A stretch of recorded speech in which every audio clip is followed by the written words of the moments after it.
to change card on Monopoly Go. Hello everyone, welcome back to the channel, and in this video I'm going to show you how you will be able to change card in your Monopoly Go account. Just simply click on the sticker section from your Monopoly Go account here. Just select the family and friends that you have in your Monopoly Go account added, which you want to exchange or change your Monopoly Go cards. So just simply select the family member or the friends over here in your Monopoly Go account and the card that you have in your Monopoly Go account, and after that just select the card that you have in your Monopoly Go account, either they are double in number or they are similar card in number. So you can select the card that you have in double.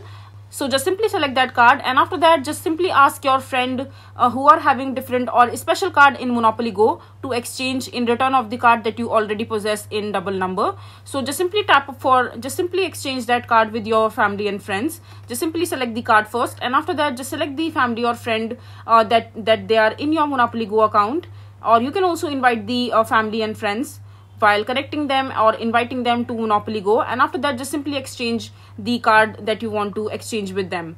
So this is basically how you will be able to change card on Monopoly Go. I hope you find this video to be helpful. So that is it for this video. If you find this video to be helpful, make sure to hit that like button and don't forget to subscribe to our channel for more such informative videos, and I'll see you the next time.